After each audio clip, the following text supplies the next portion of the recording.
Jusqu'à la nuit tombée, à la lueur du brasero, nous discutons avec les bénévoles de poupées. Complètement inattendu, cette parenthèse est génialissime. Génialissime, car il est question d'aventure et de richesses humaines, plein de valeurs qui font partie de notre ADN. Leur magnifique voix me berce, elles me nourrissent. L'effet escompté est bien là. On sait maintenant pourquoi nous avons pris ce chemin.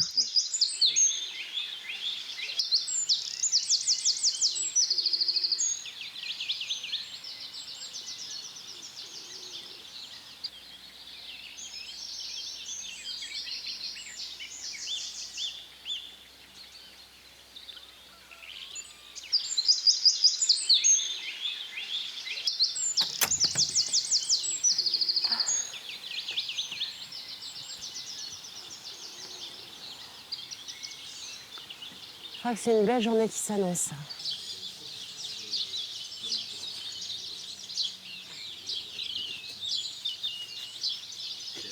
Exactement.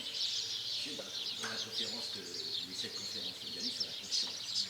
On parle de...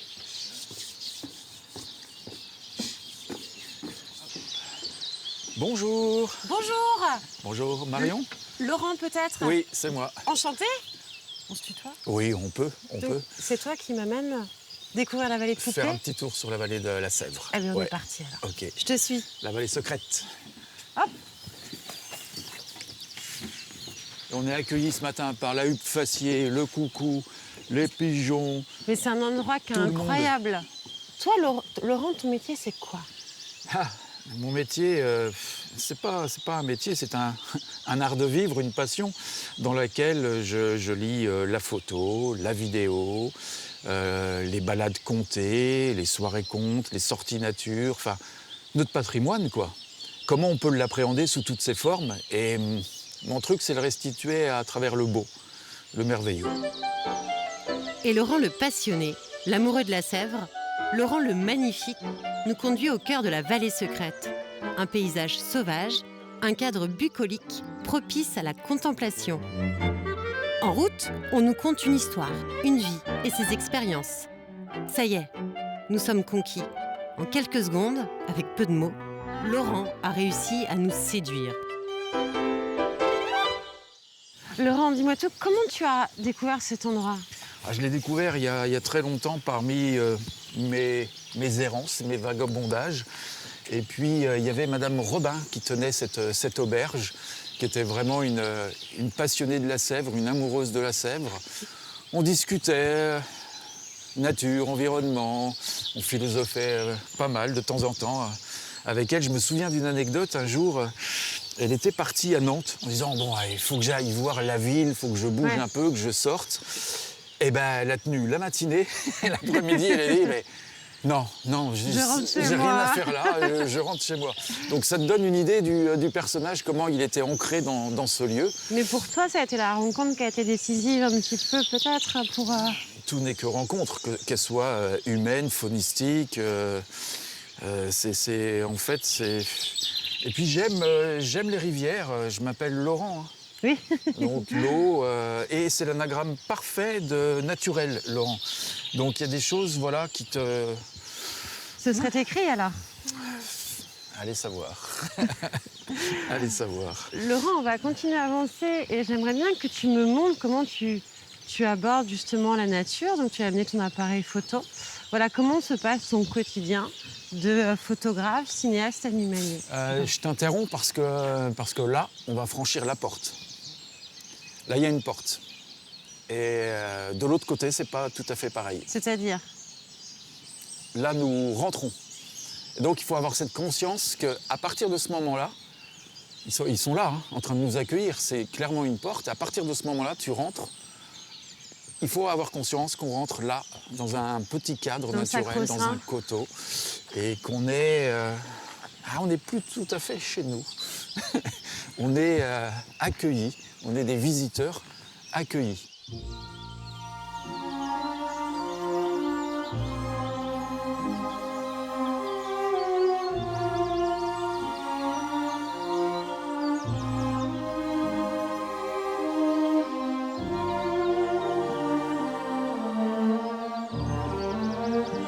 On a les agrillons, les graminées, la brume, le merle qui vient de s'envoler dedans. On a un film là. Le film, il est en train de se dérouler, juste là. Et il n'y a pas vraiment besoin d'autre chose, hein.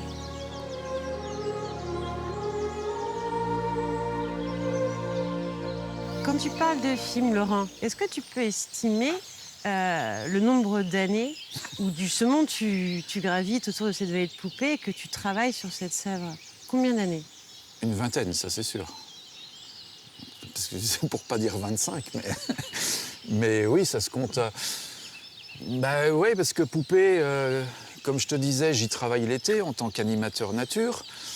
Je l'ai découvert à 18 ans. J'étais déjà en train d'accompagner des sorties canoë-kayak à 18 ans. J'en ai quelques-unes de plus.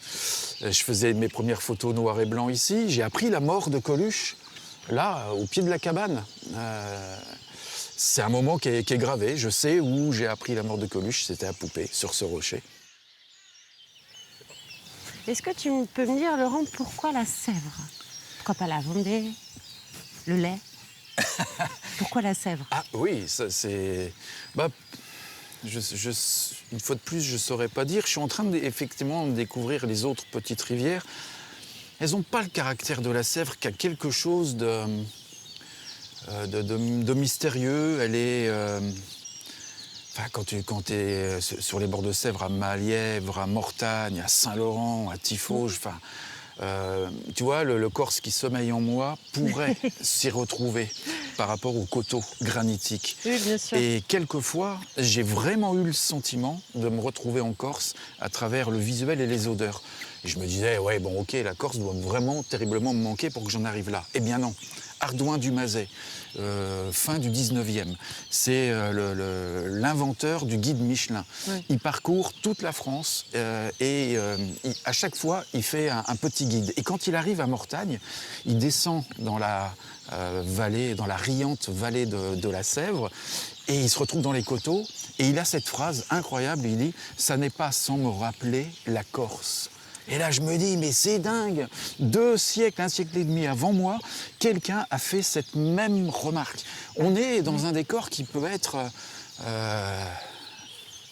n'importe où, quoi. Ben là, tu vois, je me suis arrêté parce que là, il y avait une odeur un petit peu particulière qu'on a traversée. Je suis très sensible aux odeurs. Les odeurs, d'ailleurs, c'est ce qui permet aux gens qui ont perdu la mémoire de la retrouver. C'est pas tellement le son ni et l'odeur est pour moi un fort indicateur des plantes, des animaux qui ont pu passer. Et puis tu vois, là on s'arrête et regarde le rocher, le bloc granitique qu'on a là sous nos yeux. Voilà, on est vraiment typiquement dans les coteaux de la vallée de la Sèvre. Est-ce que la Sèvre accueille des animaux en particulier? J'ai envie de dire non. Nos animaux qu'on peut retrouver en Vendée on va les retrouver autant sur Lyon. Je pense à la loutre, par exemple, oui, qui pourrait être un animal typiquement inféodé au milieu fluvial. On va la trouver sur d'autres rivières, on va la trouver sur le Marais Poitevin. Le pic noir, pareil. La genette, de la même manière. Elle est beaucoup, la genette. Je ne sais pas si vous connaissez cet animal. Imagine un chat très, très long, genre long comme ça, avec une queue d'autant plus longue en panache et à damier noir et blanc. C'est un animal mais incroyablement félin, fluide, mystérieux, qui se balade un petit peu sur nos coteaux. Non, il n'y a pas plus pour répondre à ta question, il n'y a pas plus d'espèces qu'ailleurs, sauf que là, ils sont dans un écrin évidemment bien plus joli que nulle part ailleurs dans le monde. Bien sûr. Laurent, maintenant, est-ce que tu acceptes qu'on te suive en train de faire ton métier? Oui, on peut me suivre en train de faire mon métier. Alors à ce moment-là, on va repartir de l'autre côté parce que j'aime la chaussée, ce petit endroit, et je vais vous emmener dans un petit endroit secret. Alors là, il faudra le raconter à personne. Il faudra donc couper la caméra pour nous retrouver sous cet arbre, parce que cet arbre, c'est un pommier. Et c'est le plus vieux pommier du monde. Et cet arbre, un jour, m'a raconté une histoire. Mais ça, c'est une autre histoire.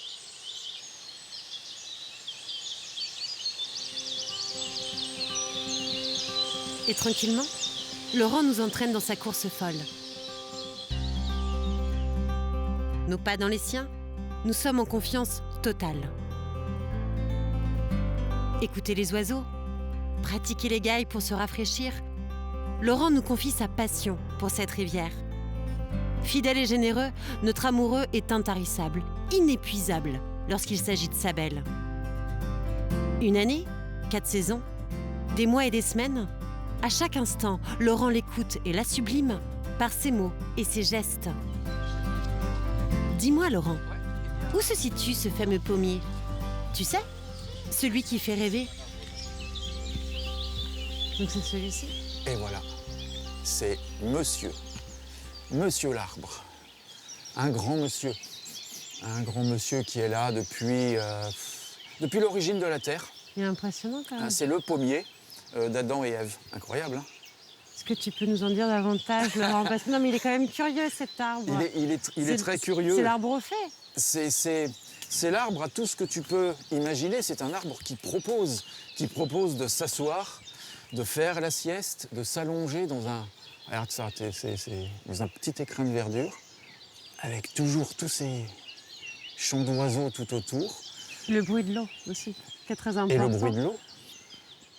Alors ça, c'est aussi un très très bel exemple d'un biotope que j'ai envie de dire naturel. Là, sur 10 mètres carrés, on est presque dans une forêt primaire, dans une forêt amazonienne. C'est-à-dire que le soleil ne passe pas. Mais alors non. Que font les plantes? Et on le sent d'ailleurs. Et on le sent. On le sent. On le sent, c'est humide. C'est humide, c'est frais. C'est frais. Il n'y a pas beaucoup de lumière. Donc toutes les plantes sont obligées de monter beaucoup plus haut. Et en fait, on est dans un petit écosystème parfait. Arbres moussus, taux d'humidité parfait. Les plantes sont obligées de grimper. Regarde, cette fougère, elle n'est même pas arrivée à son terme, qu'elle fait 2,10 m, 2,20 m. Elle est belle. Tout est là. C'est un arbre qui propose une pause, une inspiration. C'est un nettoyeur d'esprit. On est ailleurs parce que c'est aussi des formes qu'on n'a pas l'habitude de voir. Alors, il est très torturé, ce qui est en fait la partie visible de ce qui se passe dessous. A priori, à cet endroit-là, il y a quelque chose, il y a un champ énergétique visiblement très puissant qui l'a transformé, tordu. Regarde cette branche. Cette branche, ce sont deux branches différentes et ici, ce n'est plus qu'une. Ouais. Il a des constructions, les branches se rejoignent, s'épousent, se forment, se tordent, repartent. Mais c'est juste à regarder ça. Ben, tu vois, là, maintenant, il faudrait que je me taise, en fait. Parce que là, il est en train de me dire, c'est bon, Laurent Touzeau, il fait son guide nature. Mais t'as juste à te taire quand t'es là. Moi, j'ai pas envie que tu te taises, au contraire, j'ai envie qu'on continue, Laurent. Et que tu me parles de tous les projets que tu as autour de la Sèvre, justement. Et il y a même du gui en haut de ce pommier. En fait, on ne cesse de le découvrir. Plus on le regarde, plus on découvre, plus on apprend. Plus on apprend, plus on sait qu'on ne sait pas grand-chose. Non mais Laurent, allô? Mais Laurent, je te parle. Acceptes-tu de nous parler projet, de t'ouvrir vers l'avenir? Mais Laurent vole. Il vole déjà aussi haut que la cigogne. Il plane, il aime, il respire. Aussi sensible que l'éphémère, Laurent avance doucement, mais sûrement. Il est habité par la Sèvre. Son oxygène. Mais quel privilège d'être ici. Quel bonheur de vivre l'instant. Go Stéphane. On ne le lâche plus. Pourquoi tu m'amènes ici? Parce que c'est là que j'ai vécu ma première fois avec les éphémères. Les éphémères? Les éphémères. Viens voir par là. Je te suis toujours? C'est oui. sûr? Alors explique-moi ton histoire d'éphémère. Parce qu'on est quand même à quelques pas de la scène de poupée. Ah bah oui, là on est à 50 mètres de la scène de poupée. Alors cette année-là, j'étais installé avec mon camion, mes ânes. À cette époque, mes ânes étaient au milieu de l'enclos. Et puis un soir, je viens leur donner à boire. Donc je puise l'eau là où on est. Et là, au-dessus de la rivière, je vois un tapis volant de papillons blancs. Je regarde avec ma frontale, je me dis, mais c'est hallucinant tout ce qu'il y a.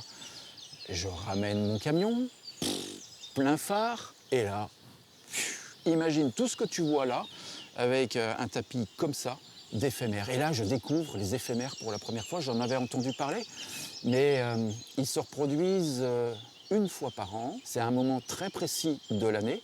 Ça dure une quinzaine de jours. L'émergence maximum elle va durer 5-6 jours. Et ça dure 20 minutes. Donc tu peux être assis là, en train de boire une bière. Si tu ne regardes pas ce qui se passe, tu n'en verras pas un seul. Alors qu'à côté de toi se joue Un des plus beaux spectacles un des au plus beaux monde. spectacles. Imagine, c'est des milliards d'éphémères qui sortent de la rivière. Après 3 ans passés sous l'eau, ils sortent.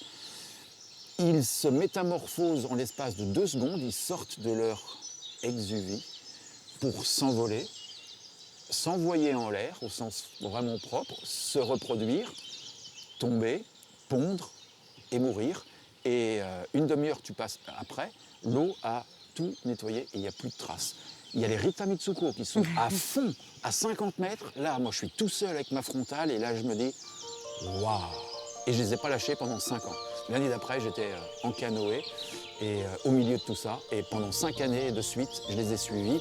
Et si vous voulez voir tout ça, c'est dans Exuvie qui va démarrer en juillet sur les bords de Sèvres. Qu'est-ce que Exuvie? Exuvie, du coup, je viens de vendre un petit peu la mèche Oui. de ce que c'est. Pour résumer, imagine une scène, un grand écran Oui. sur lequel sont projetées des séquences animalières, accompagnées par Dominique Fauchard, qui accompagne tout ça au piano, En live? en live. Et moi, je viens conter, raconter, anecdoter ce parcours. Nous offrir ton histoire, en fait. Non, oui, alors à travers mon histoire, mais nous offrir Nous conter la Sèvre. notre histoire commune. C'est notre histoire commune. Notre parce que patrimoine. c'est ça, c'est bien de ça dont il s'agit, c'est notre patrimoine qu'on a là, sous les yeux. Des miracles peuvent opérer, mais pour pouvoir voyager en conscience, si tu ne connais pas ton environnement, qu'est-ce que tu vas découvrir ailleurs, qu'est-ce que tu vas apprendre?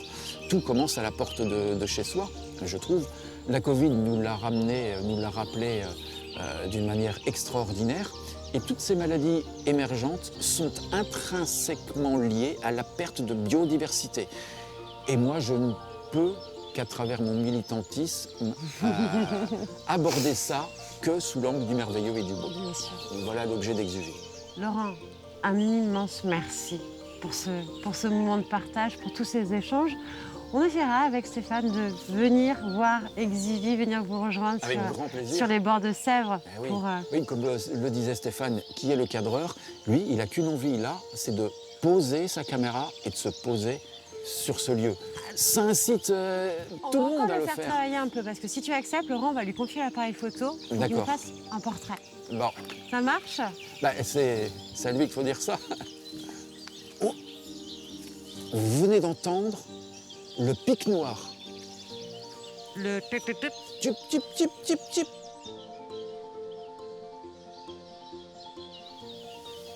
Tiens, Laurent, regarde. Excellent. Le temps de l'apparition. Il est long, le de- temps de l'apparition. Mais il est long, il est Mais long. c'est bien, ouais. il est important. Ben oui, oui. Merci, je peux la garder? Mais bien sûr, c'est pour toi. Ça c'est- sera c'est notre petit souvenir voilà, commun le petit cadeau. au pied du site des éphémères. Exactement, un lieu hautement symbolique pour toi. Merci Laurent, encore à même la si- rivière. Et même Merci si on reste encore à toi. très longtemps ici, est-ce que tu acceptes de nous ramener à Oui. Terragora? Je vous ramène. On te suit alors. Allez. Parti.